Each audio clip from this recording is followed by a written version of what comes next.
Guys, magata ako ng ganun guys, ilupin. Pinakuluan ko muna siya sa tubig guys, walang ano, yung pinagtubig ko lang siya guys. Kaya tapon natin yung tubig na yan. Ilupin yan guys. Gagataan ko. Ito pala yung aking mga rekado guys, oh. Luya, buyas, bawang. Lagyan ko ng semipaksiw gata. Ito yung ating gata guys, oh.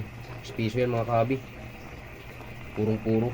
Kaya itong sabaw na to guys, kasi nagtutubig ng sarili yung tatas yan, itatapon natin yung mga kahabi.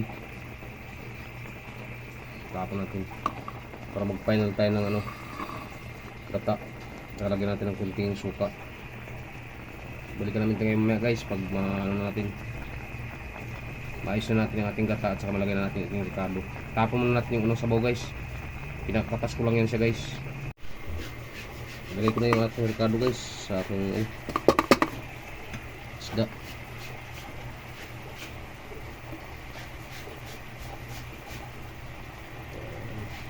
Yan lang, napakasimple lang guys. Tapos add tayo ng Ajinomoto o bitchin. Tapos asin guys. Napakasimple lang ating gatang yellowfin. Yellowfin po yan mga kahabi, 2 piraso. Tingnan ko guys bakit napakamura ng yellowfin ngayon.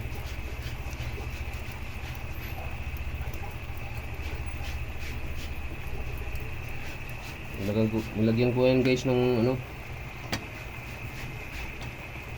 kunting suka.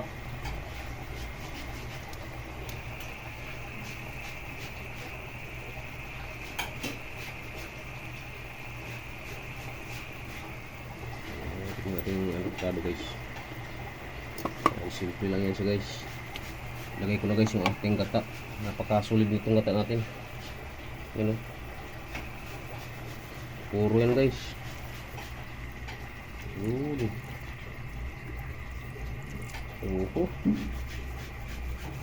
Okay, babalikan namin kayo mamaya mga kahabi pag maluto na itong gatang yellowfin.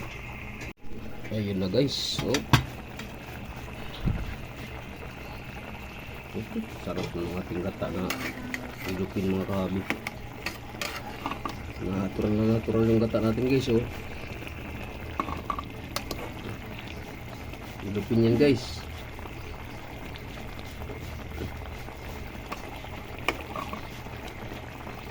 Isang sili lang palang nilagay ko kasi wala nang kaming sili guys. Yung panigang pero tinan mo naman yun, sulit. Sulit yung ating gata, oh. Tignan natin guys kung tama natin yung ating ano, gatang yellowfin.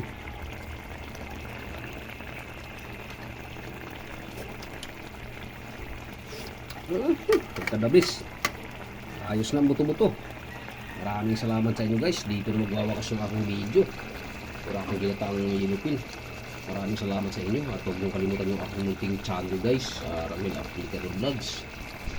Huwag niyong kalimutan pindutin ang notification bell na sa bandang kanan ng ating video mga kahabi para updated tayo guys mga panibago natin mga video. Maraming salamat sa inyo guys and good morning sa inyo lahat. Bye bye yo.